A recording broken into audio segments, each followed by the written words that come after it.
Welcome, friends, to another edition of Economic Update, weekly program devoted to the economic dimensions of our lives, our jobs, our incomes, the conditions of our jobs, our debts, those of our children, and those looming down the road. I'm your host, Richard Wolff. I've been a professor of economics all my adult life, and my hope is that I've learned as a teacher how to understand and present things in a way that makes sense and that holds your interest. So let's turn to some of the biggest events of the last week since I've been on this program. And of course, the biggest one probably is what happened over the weekend, this last weekend, when literally hundreds of thousands of young Americans, high school students in the main, took to the streets, took to the parks of the United States to express their pain, their suffering, their anger, and their demands about the gun violence, which is off the charts in this country. We have more shootings, more killings with guns than any other country on the face of the earth, and none of the others is even close. And we all know what happened in Florida a few weeks ago. I want to say something about the economics to contribute something beyond the powerful and the poetic that these high school students have articulated.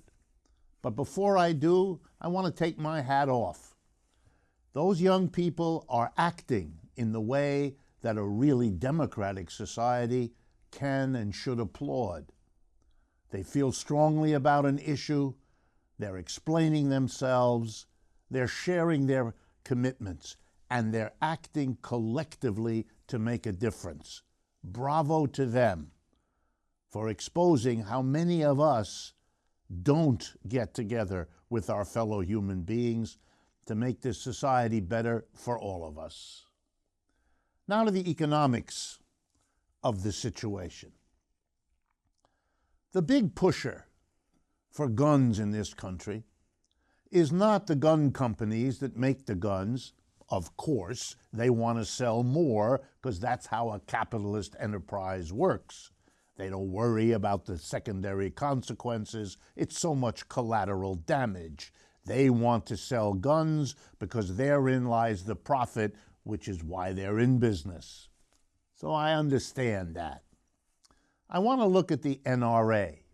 You know, it could have been a typical association, like the Archery Association. It would then be something that would interest hunters, and it would interest people who enjoy target practice with guns. Just like an archery society would have people who use bow and arrow for hunting and people who like to become proficient in using that particular item. And it would be no problem in this society virtually at all. It would be an association for hunters and sharpshooters and people looking to do those things. No problem. But the NRA long ago had ambitions to be much more, and those ambitions have been realized. What did the NRA choose to do? Number one, to become an ad agency for the gun makers. Whatever the gun makers decided to spend on advertisements in sports magazines, etc., the NRA took them to a whole new level. It explained to the gun makers, or maybe the gun makers explained it to them, we'll never know, that there was a way to get many more guns sold than you could ever sell to hunters and sharpshooters. Could you get Americans to buy lots of guns, not for hunting, and not even for target practice, just to have them? And the NRA's answer was, yeah, we can do that. How do we do that?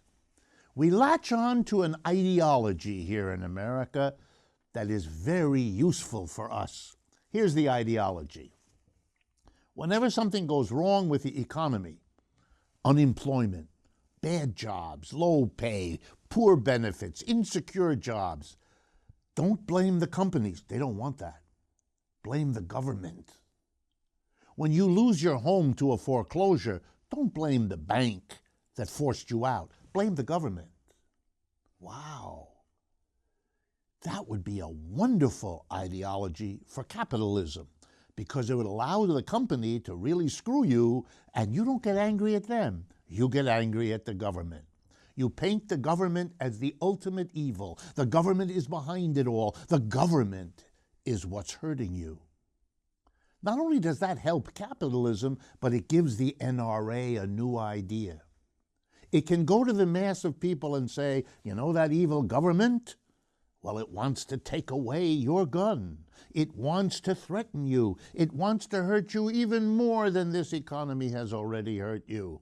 But here's something you can do to protect yourself. Get a gun. Get two. Get one for every closet, every room. Protect yourself. It's really all you have left here in America. You can buy a gun, and maybe that'll help you. This idea makes the NRA able to be a better ad agency for the gun companies than they could ever buy. It creates a market to buy the guns bigger than anyone ever dreamed of. Americans have more guns per person than any other society on the face of this earth. But it also makes the NRA a real friend of big business, because they participate in demonizing the government, making the government the bad guy in all of our life's problems. Not the economy, not the employer, not the store that charges us too much money or gives us bad service or takes away the benefits of our job. No, no, no. The government is the problem. Every capitalist's dream is to make somebody else take the fall. The second big news of this week had to do with tariffs. President Trump imposed a whole bunch of tariffs, mostly on China. Punishing China, he said, because it was hurting America by its economic power and growth and achievement. He was cashing in on an opportunity and on a campaign promise he had made. Let's take a look at the tariffs. First, let's begin by being sure we all understand what a tariff is. It's simply a tax with a particular name. Here's how it works. Goods coming from China, let's say something that cost $100, would now have to pay on top of the $100 that you would have had to pay if there weren't a tariff. There is now a tariff, meaning there's a tax applied to this article as it enters the United States. Let's suppose it's 25%. That article that you used to be able to buy from China for $100 would now cost you $125. Why is that a good idea, says Mr. Trump? Well, he says, American companies who can't make that good for $100, who can only make it at a profit if they charge $120, weren't able to sell any before because we wouldn't pay $120 when we could buy the Chinese item for $100. By slapping a tariff on the Chinese item, its price goes up to $125, and now we Americans, confronted by having to pay $125 for the Chinese article, will instead buy the American one for $120.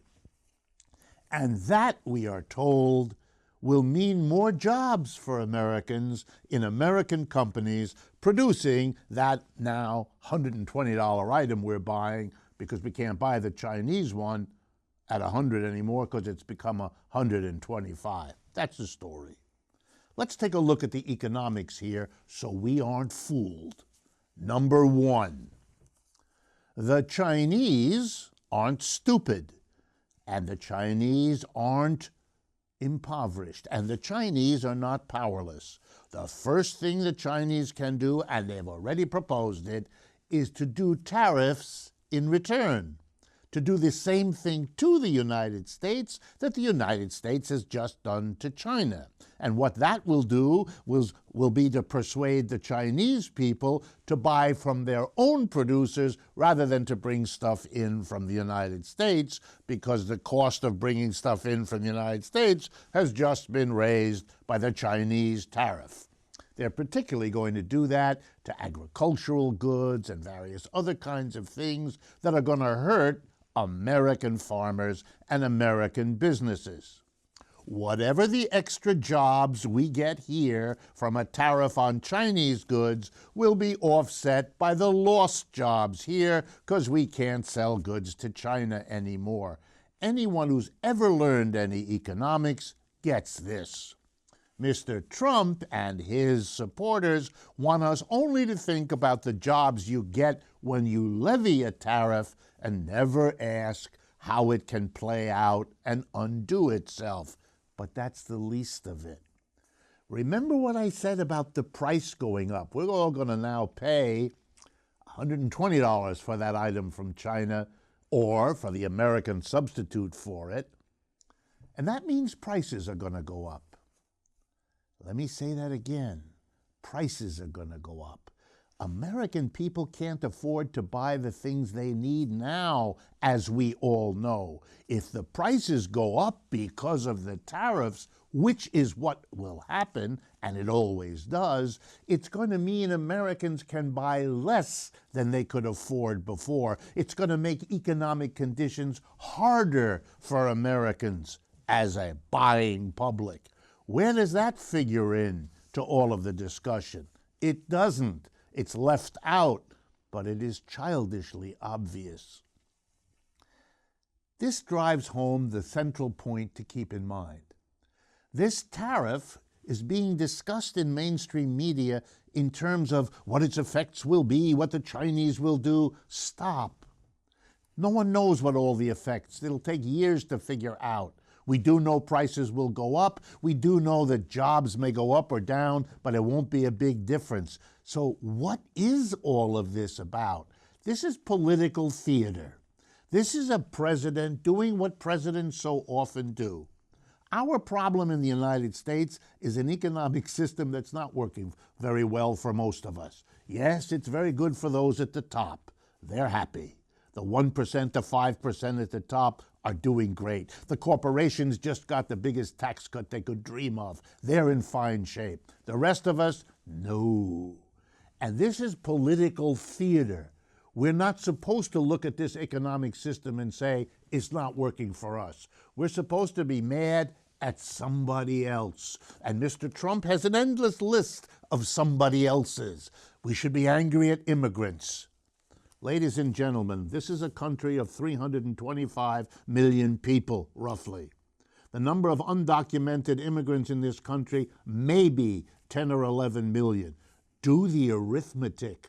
Our economic problems, we 325 million, are not dependent on what happens to 11 million poor immigrants.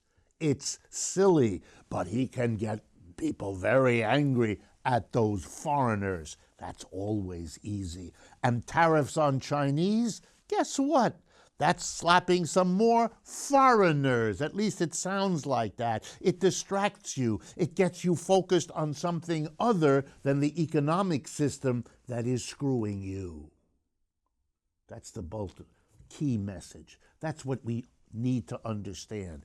Don't get lost in the weeds. Those are the basics of what has agitated our economy over the last week.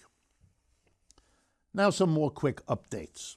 I want to follow up on the stories we've been covering about the West Virginia teachers who won an extraordinary strike in their state and got, finally, some decent wage increases, having been among the poorest paid public school teachers in America. So successful was the West Virginia movement that there are now 3 more states I want to bring to your attention. 3 that are following, that using what happened in West Virginia as a model. Oklahoma, Arizona, and Kentucky. I want to take my hat off again to the West Virginia teachers and now to these others who, like the students on the gun issue, are beginning to understand the power of getting together to make economic changes that really matter. Before going on, let me remind you, we maintain 2 websites. Make use of them. That's why we prepare them and update them literally every day. The first one is democracyatwork.info. All one word, democracyatwork.info. The second one is rdwolff with 2 Fs.com. You can follow us there on Facebook, Twitter, Instagram, and so on. You can communicate what you like and don't like about the program, what you would like to see us do. I want to particularly also let you know that those websites are available to you 24/7, no charge whatsoever. I want to urge you, particularly if you're a listener and would like to see the program as a television program, please go to patreon.com, Patreon, patreon.com/economic update, and there you can see the program as a television program.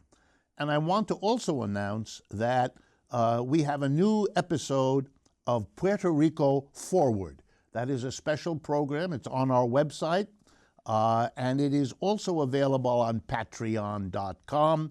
Just go there again, patreon.com/Puerto Rico Forward for the latest episode. And you can also get it as a podcast through iTunes and Google Play.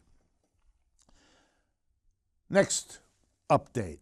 It's the turn of BMW to get caught with emissions cheating devices. Last month, BMW quietly recalled 11,700 cars to, quote, fix an engine management software issue. Uh-oh. Then later last month, BMW admitted that prosecutors in Germany were looking into, quote, erroneously allocated software in about 11,400 vehicles of the BMW 750D and the BMW 550D luxury models. And then last week, the police, 100 of them, raided BMW headquarters in Munich and a production site in Austria. They were one of the companies that hadn't yet been caught cheating on emissions, polluting the world for profit, but they now have joined the others in showing that profit dominates over human health in a capitalist enterprise-based system. Also in the news this last week, difficult negotiations continue between Britain and Europe. The British, as you know, voted a year or more ago to leave the European Union, the Brexit it's called. The angry British working people voting against their elite government, the Conservative Party and even the Labour Party supported it. To vote to stay, said the elite, and the people said, we're not voting the way you want us to. We don't like what you're doing in this society. We want out. They kind of fell for the idea that their problem was Europe and being part of Europe. It's a little bit like Mr. Trump trying to have us believe that the economic problem in America has to do with immigrants or Chinese prices. All of these deflections away from the core economic problem of a system that doesn't work for most people. And the poor British are now locked in this sad debate and negotiation, British government, European government, on the terms of Britain's departure. Here's one thing that the British people have learned and that the rest of the world has to learn too. In the hands of the business community that runs Europe, and in the hands of the business community that runs England, they're working out the separation to make sure that the rich stay rich on both sides and the elites stay in power on both sides. The missing member at the negotiation are the mass of people. Leaving Europe had little to do with the real problems the British working class faces, and the same is true in Europe. And nothing these negotiators from the two elites work out will change that. It'll have to be a bitter lesson learned that voting about a foreign policy issue doesn't solve your problem. ProPublica, a remarkable independent website that you might want to look at, propublica.org, did a remarkable study that came out last week about discrimination against older workers. In this case, the target was the IBM Corporation.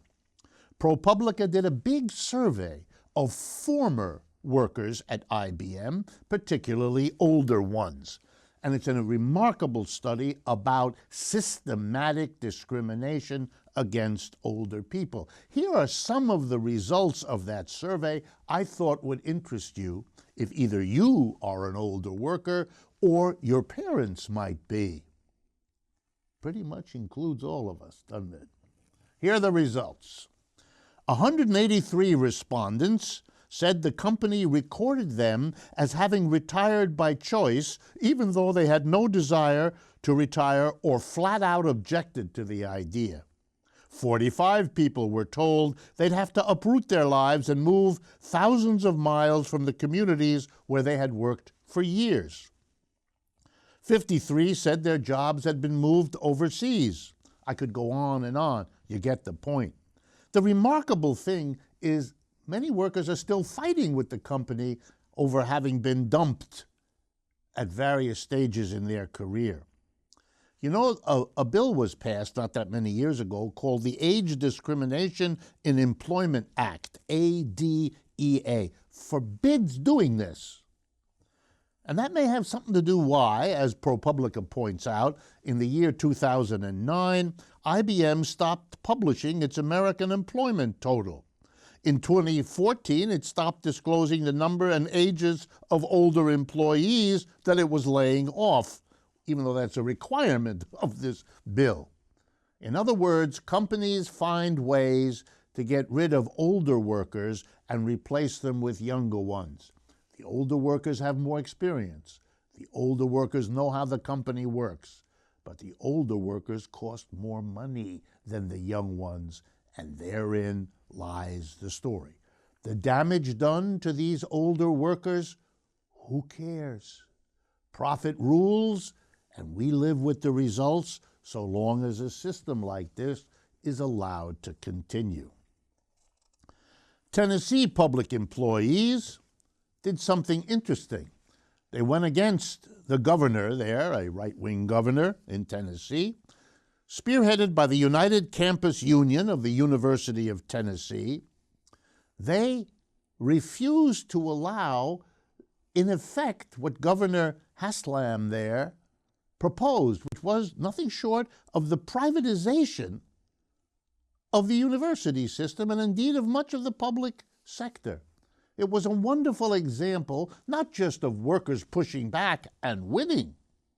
It's an example that the movement of production from the private sector to the public sector is mostly about saving money for big and wealthy corporations and wealthy people who don't want to pay taxes. We shouldn't be debating so much about public versus private. It's not the issue. The issue is what happens to the mass of people, public or private, in terms of running their own lives, job security. That's the issue, not the relatively less important detail of whether it's public or private. One of the most interesting updates I want to bring to your attention is the publication by the Congressional Budget Office, CBO, its March report. It did an interesting study, the results of which I need to tell you about. They looked at inequality of income in the United States, but they did it in a new way. They didn't just measure who gets how much income, looking at it in terms of the poorest 20%, the less poor 20%, and all the way up to the richest 20%, and even up to the richest 1%. That's how it's normally done. But here's what was new and different.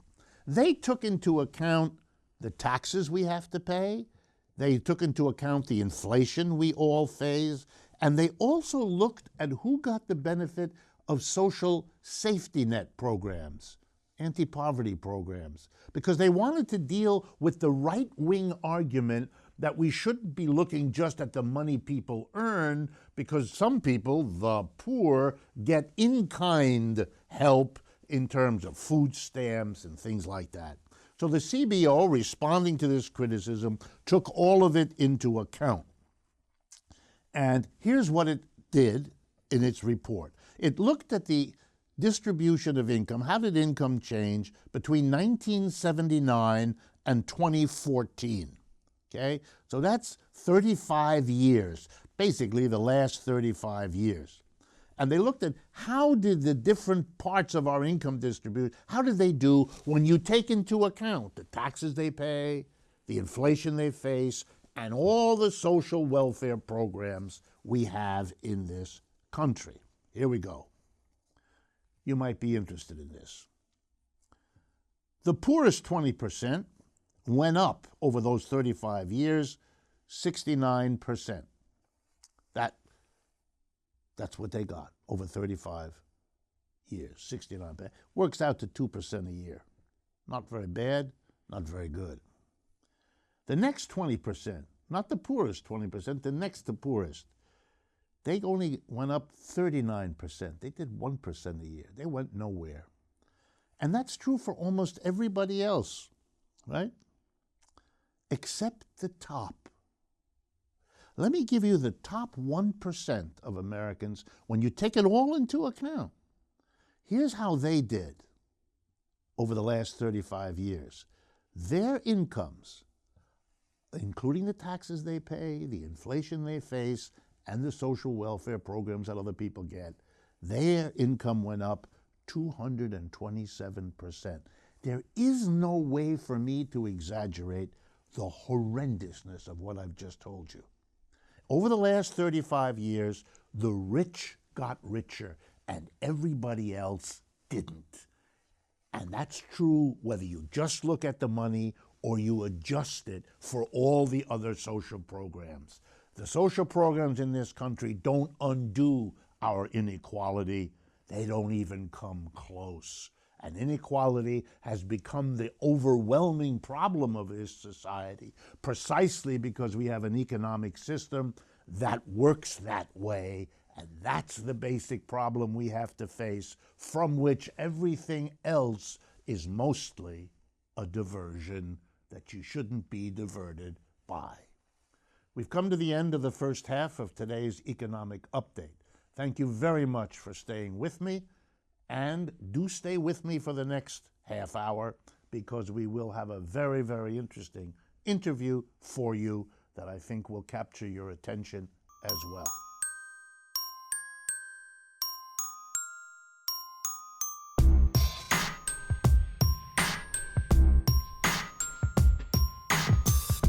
Welcome back, friends, to the second half of Economic Update. Before introducing my guest for today, I want to talk a little bit about the topic that we're going to be discussing. As I've mentioned, I'm a professor of economics. I've been doing that all my adult life. And I've had to face and struggle, as everybody else has in this profession, with a difficult, sad fact about economics education in colleges and universities in the United States for the last half century. Basically, the story is this.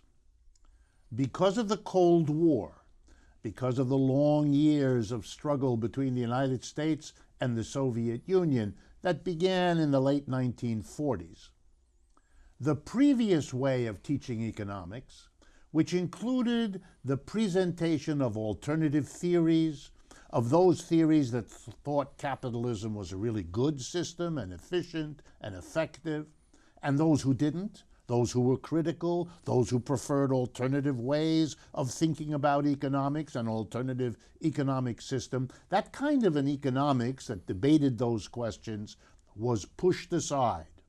Instead, everything got narrowed to a very simple orthodoxy, that excluded everything else. And the orthodoxy was the following.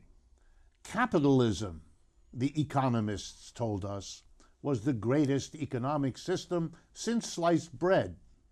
It couldn't be improved upon. It couldn't be bested.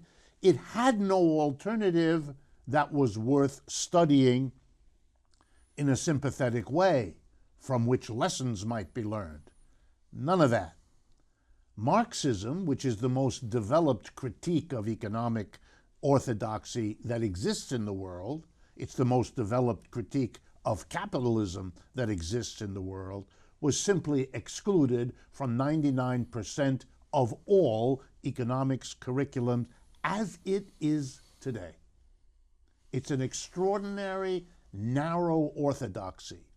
And the reason I'm telling you this is I've asked to come and join us today a professor of economics who is one of those brave souls growing in number across the United States, and there were always a few, who doesn't want this orthodoxy to go on, who wants to open things up, and the phrase he and his colleagues use is heterodox economics, opening economics up to alternative perspectives, having students learn what's good about capitalism and what isn't, what the theories suggest might be a better system and what the theories suggest can't be improved on, but to open the space up.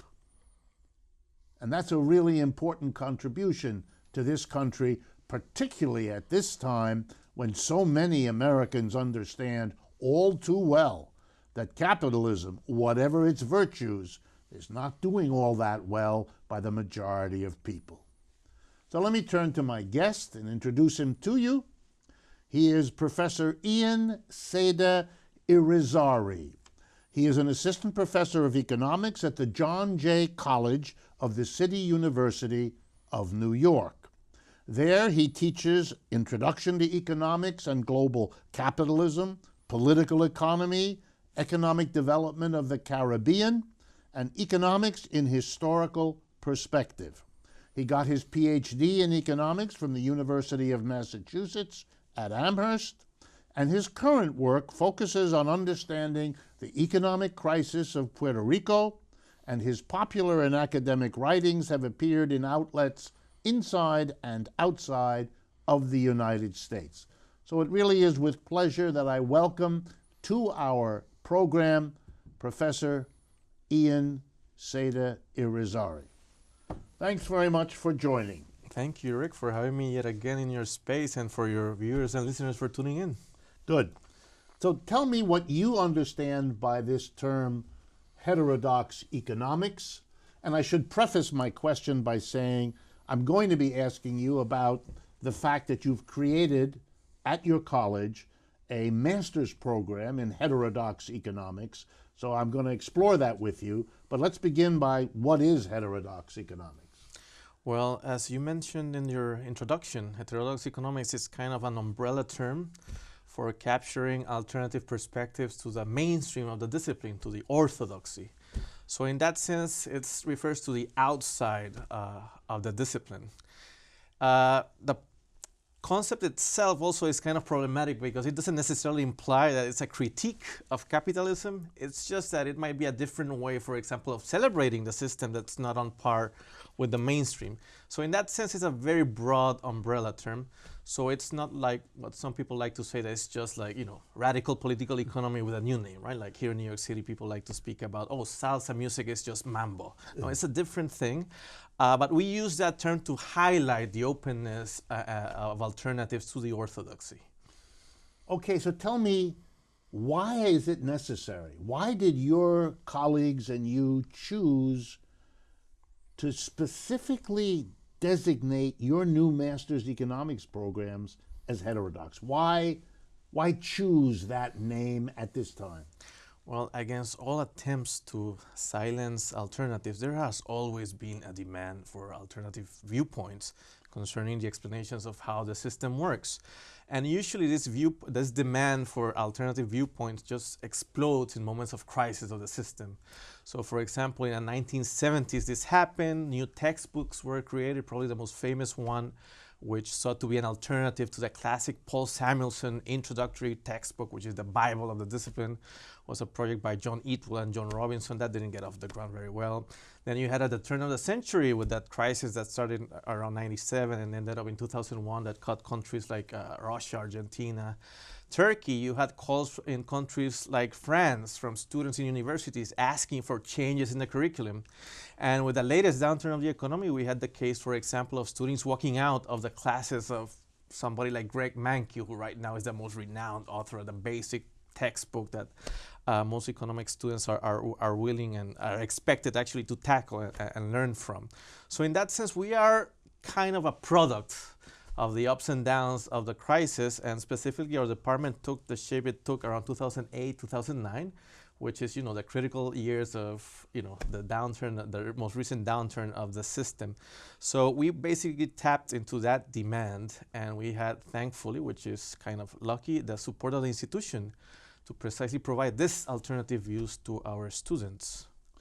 Okay, just for clarification, will your master's program also teach the mainstream or the conventional economics that the vast majority of other programs teach and only teach? In other words, will you include what the others don't include? So in a sense, I have to be sincere, this is still a work in progress. There's a big, important debates within the department, within heterodoxy, in terms of how to address mainstream economics. So just to give you a good example of this, students many times, if you teach them the mainstream model and start criticizing at the end, they wonder, why did you teach me from the get-go something that you think is wrong? Why lose my time that way? So we're struggling with how to do it. Clearly, our students will be exposed in one way or another to the mainstream. They have to be able to criticize not only those economic theories, but also the political thought that emanates from those theories that they see, when they read a newspaper, see the television, see politicians speak about the state of the health of the economy, etc. So either directly or indirectly, our students are asked to precisely engage with the mainstream, or else we would be committing the same let's say, mistake that the orthodoxy commits in excluding us. So you'll open it to everything and exclude nothing, basically, or you'll try to be as open as you can. Yeah, but we won't lose our time in using the orthodoxy as the pillar from which then the classes are developed. On the contrary, it's more like we expose our students to the theories that we think make more sense of the world, and in occasional topics and occasional themes, we bring in the common sense that usually pervades analysis, which is usually tied to that particular theory. So we try to make those connections. And it's a very difficult task, but we try to do it. Okay, so in a sense, you're remedying a defect in the educational system when it comes to economics in higher education. It is narrow and orthodox. You want to be open and heterodox. Why do you think the rest of economics education in the United States is so orthodox? What's the reason for that? How would you explain to a person that you were describing the situation to why it's that way? Well, we know that throughout the history of humanity, when systems of social thought have been developed, usually what becomes the mainstream becomes an argument for the status quo. So if you look, for example, in political theory in the 17th century, those turbulent times of the English Revolution, Civil War, Counter-Revolution, you had Thomas Hobbes making an argument for the English monarchy. If you look in a discipline like philosophy, a couple of centuries later, you have Hegel making a whole argument about the virtues of the development of rational thought embodied in the Prussian state, in the Prussian monarchy. And now in economics, what we have is precisely mainstream orthodox neoclassical economics making an apologetic defense with no basic criticisms of how the system works in terms of this is the best we can have. So in that sense, we try to participate in undermining what becomes a mainstream that appeals to science and the processes of science in terms of why is it that they occupy that hegemonic role. They appeal to this, let's use the term positivism, in terms that science advances on the basis, to quote Paul Samuelson, who quoted Max Planck in terms of what was that, death by death, economics makes progress or something like that, as if everybody agrees that these theories have been refuted, so we have to move on and etc. So we question that those discourses that also, for example, appeal to methods such as extreme use of math and statistics, because supposedly math and statistics imply some sort of rigor, consistency, and therefore they equate it with the truth. So we also have those sensibilities about method in connection to politics and the system of ideas prevalent in a society. So to answer your question is very, very difficult, but we do know that it's not, the answer to that question is not that positivistic vision that is exposed to most students in terms of how the social sciences advance through time in societies that are populated by ideas that are consistently contending with each other. So it's interesting to me to hear you say, particularly, that in every historical period there has in fact been contestation between points of view that affirm the inevitability, the superiority of the status quo, and theories that say, no, we can do better as human beings than this system or this structure, and we have at least to discuss whether that's the case, how it might be done, and so on. The orthodoxy in the United States didn't want to have that conversation, which is typical of orthodoxies, so there has to be a bit of a fight. So you are, or at least let me ask you to react to the notion, you are in a bit of a fight with the profession to open it up. Yeah, we're trying to just follow those historical moments that I mentioned before in terms of opening up a discipline that has been very, very explicit in the way it demeanors alternative perspectives and how it basically has developed a self-referential framework in terms of the institutions like universities, academic journals, systems of evaluating promotions within departments, and in the worst case, it's just making life impossible for alternatives. So just to give you an example of one school within heterodoxy that you mentioned, Marxism, in the 1950s and 60s, my understanding is that there was just one tenured professor in the United States, which turned out to be one of your professors, Paul Baran, in Stanford. And my understanding is that they made his life impossible, giving him all types of trouble just to make his life hell. While at the same time celebrating like, hey, we have a token Marxist here. What are you talking about? We have alternative perspectives. So we're trying to break open by not having a token heterodox or radical political economics, but having a whole institution based on it. So if you look at the composition of our faculty, you'll see that many of them actually come from institutions that explicitly expose their students at the undergraduate and graduate level to alternatives to the mainstream. So that brings me to my next question. Yours is not going to then be the only place in America where a student can learn more than the orthodoxy. There are others. You are adding to them, is that correct? Yeah, we're just part of a tradition of dissent. I guess that something that does separate us is that in many heterodox departments, without mentioning names, that actually celebrate their heterodoxy at the graduate level, when it comes to the undergraduate teaching, they're more or less still pretty standard.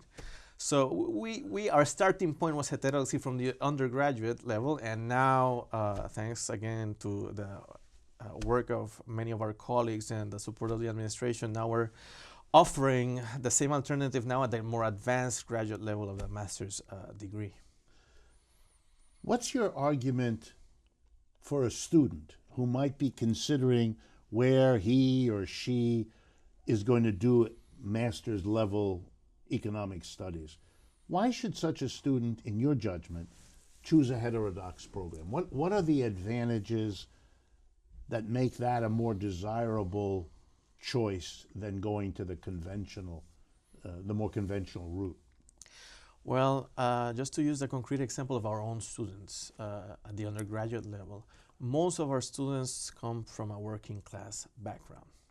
I say that because in a sense, like in classes like political economy, where they're exposed to Karl Marx and his thought, in a sense, we're not teaching them anything new. They know and they feel and they understand that what's written in that book written 150 years ago pretty much describes many of the things that they have to pass through in their everyday lives. what the book does is to organize those experiences that they have in a coherent way that also makes them feel empathy and with others that are either in their same workplace, outside of New York City, and around the world, to understand the system as a whole and the reality like that. And our experience has been that students get very excited about it. They want to go into things like journalism. They want to encounter alternative viewpoints, be it in politics, culture, economics, with the grounding that they have theoretically in alternative economic theories. So some of them want to confront the world. Other students, for example, just are very sincere. They want to make a lot of money, and they understand, like, if I want to make a lot of money, I have to understand how the system works. So it might sound like a paradox or contradiction, but many people who go into finance also benefit from reading Karl Marx. That's something that, should be a topic for another program. We have, in terms of the background of our graduate students, we have not only do they not come half of them from economics, they come from sociology, anthropology. So we also focus on the interdisciplinary aspect of a heterodox education, which provides basically the tools to go out to the world and be a critical, well-rounded citizen that actively seeks to intervene in this world that is falling apart, which is part of our mission. Try to combat those tendencies right now. So it's an uphill struggle, but we benefit from the types of students that we have. And we have benefited from the students that have come from outside of John Jay College, outside of the CUNY system, that are interested in this. And in terms of job prospects, it goes all over the place, from continuing work at the PhD level, working for government organizations, non-governmental organizations, journalism. We have a couple of journalists, one of them for a sister institution of Economic Update, the Left Out podcast, Dante Dalla Valle. We have another journalist writing for The Interested, very good pieces on the crisis in Puerto Rico. Her name is Kate Aronoff.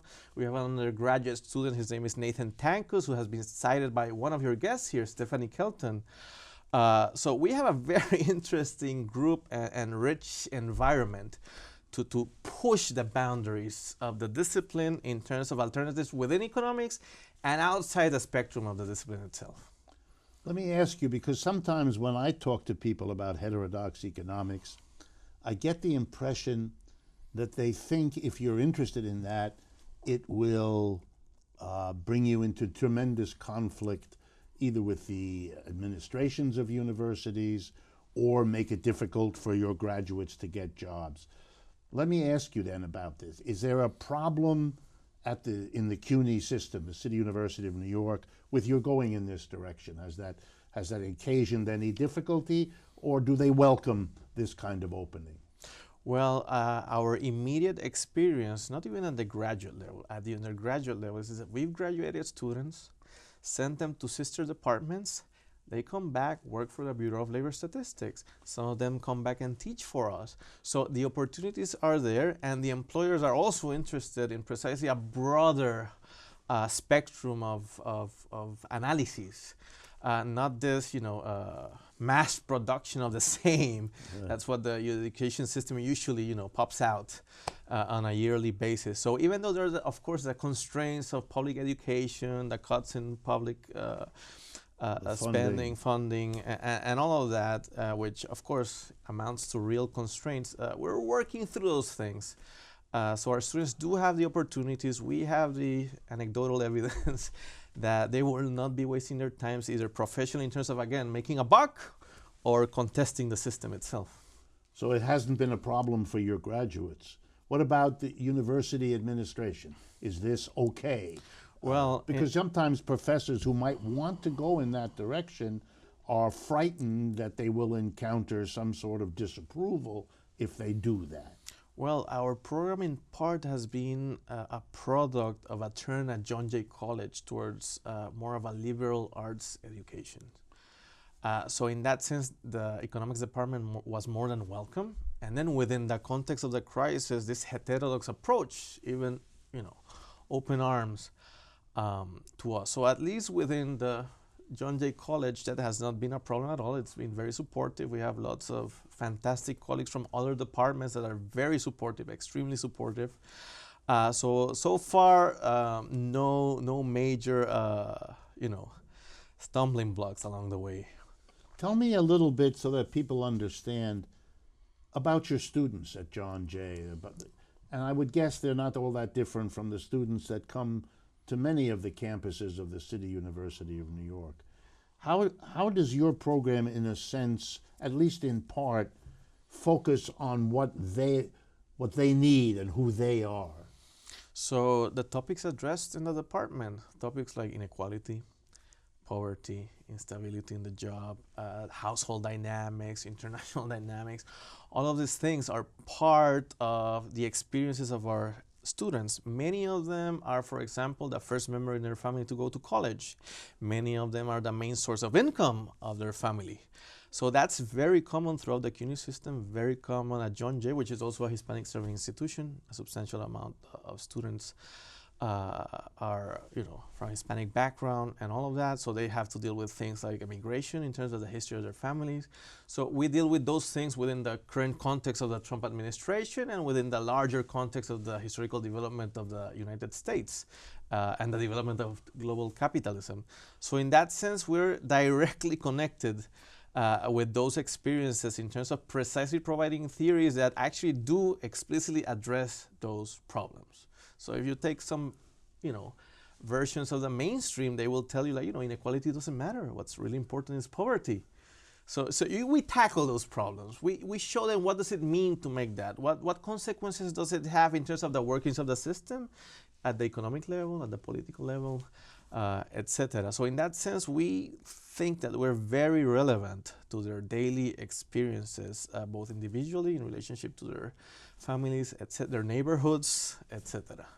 It strikes me listening to you that when I went to college, I tried to take some economics courses because I was so interested in what was happening to the economy. But I found them utterly irrelevant. They were all mathematical, technical exercises. Since I had come from a background in the natural sciences and mathematics, I was basically blown away by the fact that economics, the way it was taught to me, was more like an engineering course and didn't talk about the current problems that I was interested in. And so I tended to shy away. I had to come back. I studied economics despite the way it was taught, not because of it. I would have been enthralled by a program that began by saying the student has a whole raft of economic realities he and she have to wrestle with. A good economics education begins by dealing with those and facing those and drawing out different ways of explaining those so that people really can get a handle on their own situation. If that's what you're trying to do, then it's not just a disagreement with orthodoxy. It really is a different philosophy of education. Yeah, that was my experience also, even though I came from a business school background. Yourself? Myself, yeah. And, the class that hooked me up to economics was a course on business cycles. And then I went to do a master's degree, and I got exposed to that fetishism, let's call it, of the tools that economists are taught. So just to give you a quick example of how this manifested, I was present in a master's thesis dissertation where the topic was the socioeconomic determinants of crime in Puerto Rico. And, when you see that type of title, usually it means that they're going to use statistics, econometrics, identify certain variables, find the data through time, run a regression, check which of the variables are statistically significant, and then make a story about it. The person presenting the topic found that the level of income was not statistically significant, so he proceeded to write his whole master's thesis on the basis of that. When he presented his thesis, somebody raised his hands, a political economist actually that was taught in a heterodox department, Argeo Quiñones, a dear colleague and professor that you know in Puerto Rico. And he asked a question like, you're saying that this variable, the level of income in relationship to how you're defining crime is not important, but if you actually look at the people who are in jail for committing the crime as you described it, they clearly are part of the profile of this strata of the income. How do you deal with that? That didn't even pass through the head of the person and the advisor, who was a renowned economist, whose hero is somebody like Gary Becker, trained at the University of Chicago. So it's clear that they don't have these sensibilities for asking the right questions, and they just let the theory, vomit reality without questioning the method, the tools, or being even conscious that there are alternative ways and methods of doing stuff. So that consciousness is also very important for us in exposing our students to alternative viewpoints. It makes you wonder when you hear stories like this, whether the real function of economics, the orthodoxy, really wasn't to understand what's going on, but to justify it, to celebrate it, to make it all look terribly well organized, beyond improvement. It's remarkable. Anyway, I want to thank you very much for introducing our audience to the heterodox idea and the heterodox program that you're developing. And I wish you every success in attracting students and in giving them the benefit of this kind of openness. So thank you very much, Ian, for coming. Thank you so much, Rick, and to your audience. And please tune in and search for our department, John Jay College, City University of New York, Economics Department. Good. Thank you, folks. I want to also thank all of you for participating, for listening, for watching. I want to thank you to be partners of us, to share what you get on this program with other people through all the mechanisms of social media and in your daily conversation with family members, co-workers, and so forth. I want to also thank truthout.org, that remarkable independent source of news and analysis that's been a partner with Economic Update for many, many years. And I look forward to speaking with you again next week.